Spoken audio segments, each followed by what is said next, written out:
नदी बचाने की खातिर।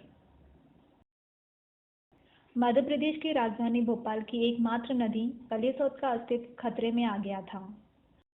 शहर के साउथ में बहने वाली यह नदी कलियासोत डैम से प्रारंभ होकर 36 किलोमीटर की दूरी पार कर आगे रायसेन मध्य प्रदेश की विख्यात भोजपुर मध्य के पास बेतवा नदी में मिलती है, जो आगे यमुना से मिलकर अंत में गंगा नदी में मिलती है।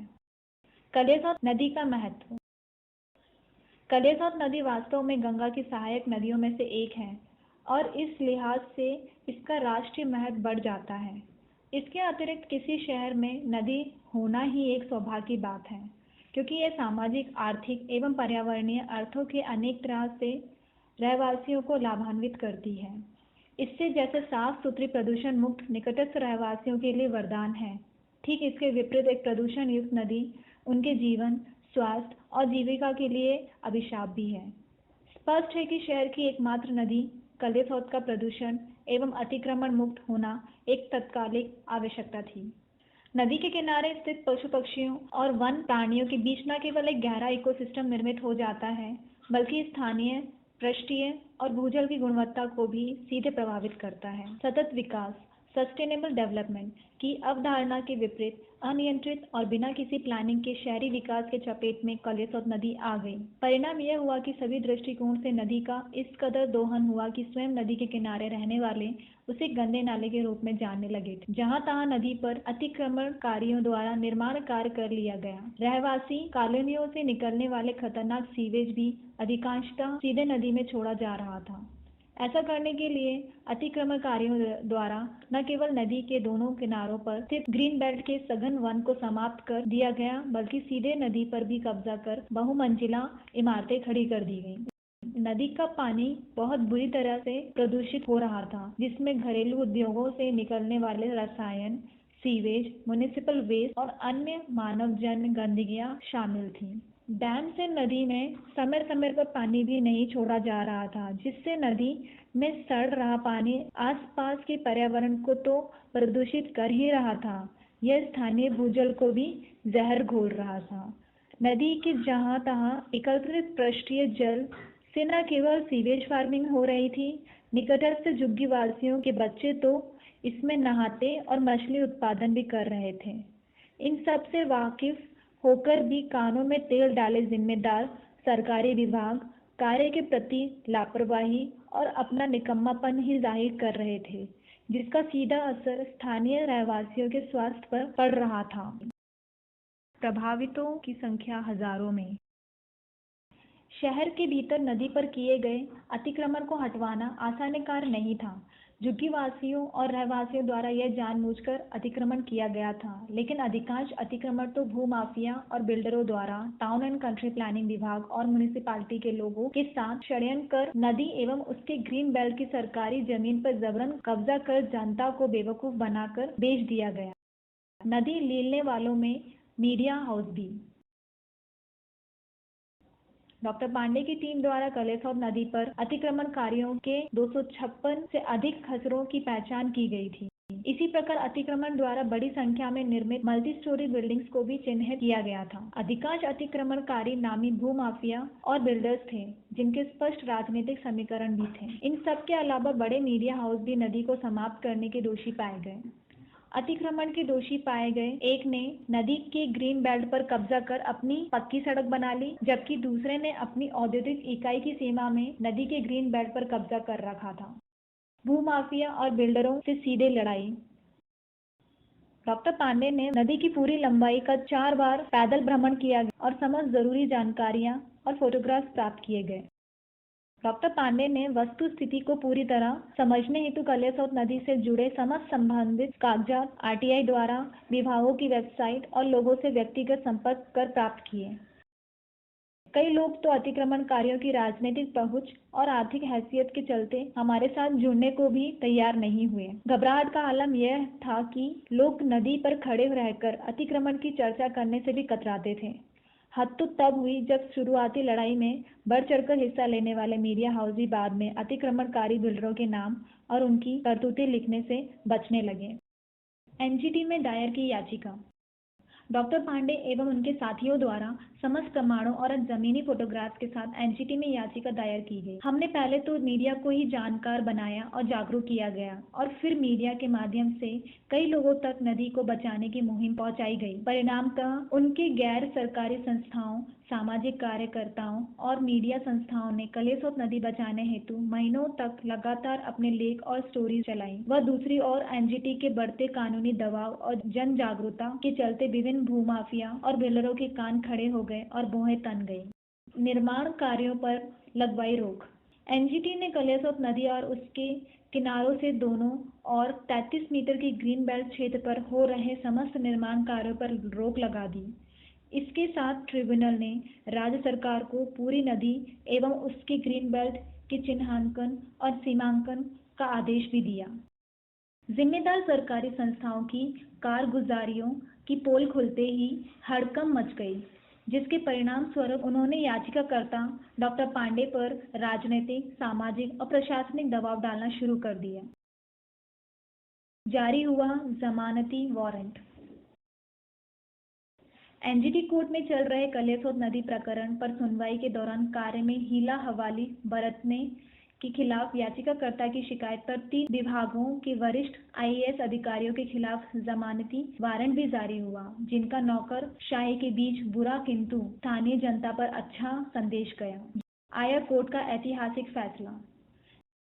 एनजीटी कोर्ट का नदी को बचाने के लिए ऐतिहासिक फैसला आ गया। 20 अगस्त 2014 को ट्रिब्यूनल ने अपने आदेश में संपूर्ण नदी और उसके दोनों ओर स्थित 33 मीटर के ग्रीन बेल्ट के दायरों में बनाए गए समस्त निर्माण कार्यों को तोड़ने और नदी को अतिक्रमण मुक्त बनाने का महत्वपूर्ण आदेश दिया। कोर्ट द्वारा यह भी निर्देशित किया गया कि कलेसोत नदी में किसी भी तरह का अनट्रीटेड सीवेज, प्रदूषित पानी अथवा अन्य कोई ठोस गंदगी नहीं डाली जा सकेगी। कोर्ट द्वारा संपूर्ण नदी को दोनों ओर सघन वनीकरण का आदेश भी दिया गया। चूंकि कलेसोत नदी पर स्थित अधिकांश अतिक्रमणकारी या तो ऊंची पहुंच के राजनीतिक व्यक्ति हैं अथवा भूमाफिया, अतः स्वाभाविक ही नदी के संरक्षण एवं संवर्धन हेतु एनजीटी कोर्ट के आदेश का पालन प्रतिवेदन भी संघर्षपूर्ण ढंग से चल रहा है।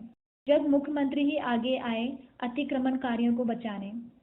अतिक्रमणकारियों द्वारा बड़ी संख्या में स्थानीय जनता को धोखे में रखकर आवास दिए जाने के खिलाफ एनजीटी के आदेश के बाद यह स्पष्ट हो गया कि नदी के किनारे स्थित समस्त अवैध अतिक्रमण तोड़े जाएंगे। अतः अपने को ठगी महसूस कर रही जनता को न तो बिल्डरों से और न ही जनप्रतिनिधियों से कोई राहत मिल पा रही थी। अतः हैरान परेशान स्थानीय निवासियों ने चुनावी प्रत्याशियों का बायकॉट करना शुरू कर दिया। तो वोट बैंक समीकरण को संभालने की गरज से मध्य प्रदेश के मुख्यमंत्री ने 26 जनवरी 2015 को एक चुनावी सभा में बिल्डरों से ठगी गई जनता को आश्वस्त किया कि उनके अतिक्रमण के शिकार हुए आशियाने तोड़े नहीं जाएंगे। मैं आप सबको ये कहने आया हूँ मेरे बहनों और भाइयों, मेरे मुख्यमंत्री रहते हुए कोई माई का लाल आपको नहीं हटाएगा।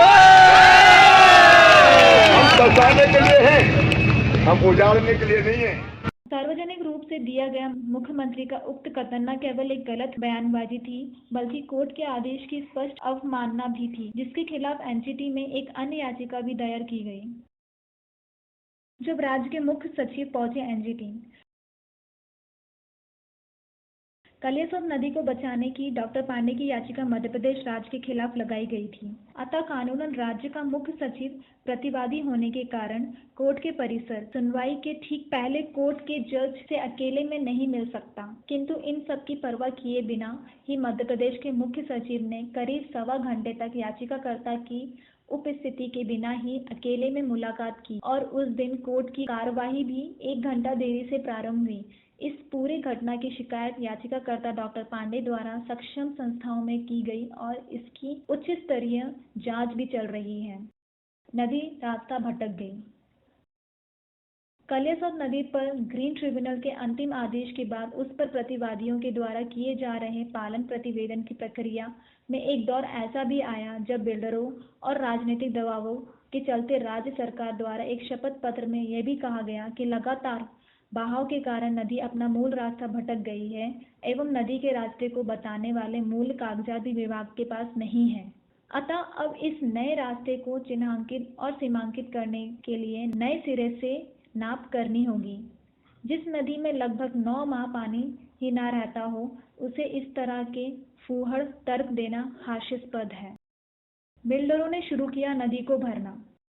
नदी और उसके ग्रीन बेल्ट के वास्तविक चिन्हांकन और सीमांकन होने की घबराहट में जब बिल्डर्स को ये डर सताने लगा कि उनके निर्माण कार्य अतिक्रमण में आ जाएंगे और इन सब के शिकार स्थानीय रहवासी उन्हें नहीं छोड़ेंगे, तो उन्होंने हजारों ट्रक डंपर की मदद से जहां तहां नदी को बाहरी मलबे से भरना शुरू कर दिया। खबर मिलते ही याचिकाकर्ता ने मीडिया कर्मियों के साथ मिलकर विभिन्न बिल्डरों के ठिकाने का अचानक परीक्षण किया और वस्तु स्थिति से ट्रिब्यूनल को अवगत कराते हुए मांग की कि वे नदी को भरने की दोषी बिल्डरों के खिलाफ आवश्यक कार्रवाई की जावे। द्वारा नदी को पाट करके, नदी को भर करके और उसके ऊपर इंक्रोचमेंट करने की तैयारी चल रही है और उसमें ये सागर प्रीमियम प्लाजा जो बिल्डर हैं उनका भी हमने शिकायत में नाम लिखा था।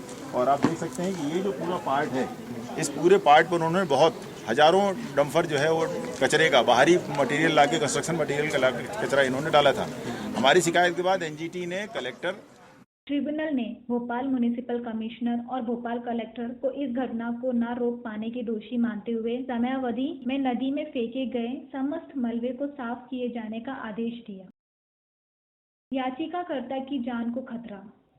कलियासोत नदी पर अतिक्रमण हटाने से प्रभावित दोषी सरकारी अधिकारियों, कर्मचारियों, बिल्डर्स और रहवासी समूहों ने याचिकाकर्ता डॉक्टर पांडे पर कोर्ट के भीतर और बाहर उनके दबाव बनाए। डॉक्टर पांडे को बार बार फोन करके झूठी शिकायत करके उन्हें आर्थिक लाभ का प्रलोभन भी दिया गया। स्वयं डॉक्टर पांडे के ऑफिस में आकर विभिन्न रहवासी समूह, गुंडों, बिल्डर्स और नगर निगम एवं प्रदूषण नियंत्रण मंडल के कर्मियों द्वारा जान जाने की धमकी भी दी गई। डॉक्टर पांडे के ऑफिस में महिलाओं को भेजकर भी कलियासोत प्रकरण को हटाने का दबाव बनाया गया और पारिवारिक दबाव बनाने हेतु डॉक्टर पांडे को व्यक्तिगत क्षति भी पहुंचाई गई। मैंने मना किया था ना कोई नदी बह रही है, ना कुछ हो रहा है, क्या मतलब है ये? कोई कच्चे घर या पट्टे वाले तो है ही नहीं है ना कि कच्चे घर लेके बैठे हैं। निरीक्षण के दौरान भी अतिक्रमणकारियों एवं सरकारी एजेंसियों ने कई गैर सामाजिक लोगों के समूह को भेजकर जबरदस्ती लड़ाई झगड़ा करवाने के प्रयास किए ताकि डॉक्टर पांडे को प्रकरण समाप्त करने के लिए मजबूर किया जा सके। स्वयं सरकारी एजेंसियों ने बिल्डरों को अतिक्रमण हटाने के विरुद्ध हाईकोर्ट से स्टे लाने के लिए उकसाया और प्रशासनिक मदद की। सार्थक मिले परिणाम। तमाम विरोधों, धमकियों, दबावों और प्रलोभनों के बावजूद एनजीटी कोर्ट के कलियासोत नदी को अतिक्रमण मुक्त करने और साफ सुथरा रखने का निर्णय आया और प्रतिवादियों द्वारा उनके आदेश पर अमल की कार्रवाई भी की जा रही है। नदी पर अतिक्रमणकारियों की पहली सरकारी लिस्ट भी जारी हो चुकी है। शेष कार्रवाइयां भी चल रही हैं। जान की बाजी लगाकर एक पर्यावरणविद के ईमानदार प्रयासों से नदी को बचाने में सफलता प्राप्त हुई है। इन सबसे बड़ा लाभ तो यह हुआ है कि लगातार 2 वर्षों के नदी बचाओ संघर्ष के इलेक्ट्रॉनिक एवं प्रिंट मीडिया द्वारा की गई रिपोर्टिंग से व्यापक जन जागरण और प्राकृतिक संसाधनों को बचाने के प्रति जागरूकता पैदा हुई है।